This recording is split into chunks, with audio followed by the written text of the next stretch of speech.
কেউ কথা রাখেনি। ৩৩ বছর কাটল, কেউ কথা রাখেনি। ছেলেবেলায় এক বষ্টমী তার আগমনী গান হঠাৎ থামিয়ে বলেছিল, শুক্লা দ্বাদশী দিন অন্তরাটুকু শুনিয়ে যাবে। তারপর কত চন্দ্রভুক অমাবস্যা কেটে গেল, সেই বষ্টমী আর এলো না। 25 বছর প্রতীক্ষায় আছি।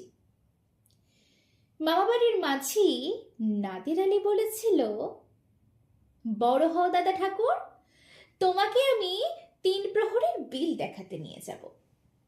সেখানে পদ্মফুলের মাথায় সাপার ভ্রমর খেলা করে। নাদের আলী, আমি আর কত বড় হব? আমার মাথা এই ঘরের ছাদ ফুঁড়ে আকাশ স্পর্শ করলে তারপর তুমি আমায় 3 প্রহরের বিল দেখাবে।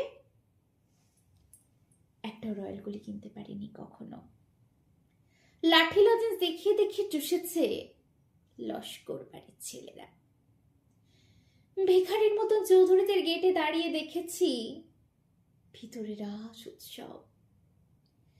অবিরল রঙের ধারার মধ্যে সুবর্ণ কঙ্কন পরা ফর্সা রমণীরা কত রকম আমোদে হেসেছে।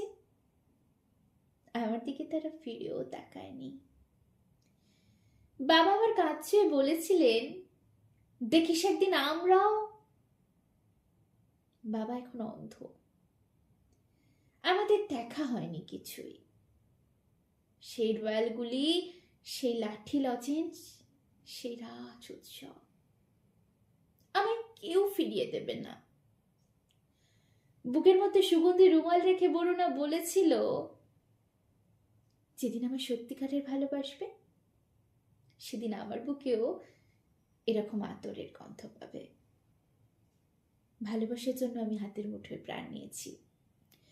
দুরন্ত ষাঁড়ের চোখে বেঁধেছি লাল কাপড়। বিশ্ব সংসার তন্ন তন্ন করে খুঁজে এনেছি 108টা নীল পদ্ম। তবুও কথা রাখেনি বরুণা। এখন তার বুকে শুধুই মাংসের গন্ধ। এখনো সে যে কোনো নারী। কেউ কথা রাখেনি। 33 বছর কাটলো, কেউ কথা রাখে না, কেউ কথা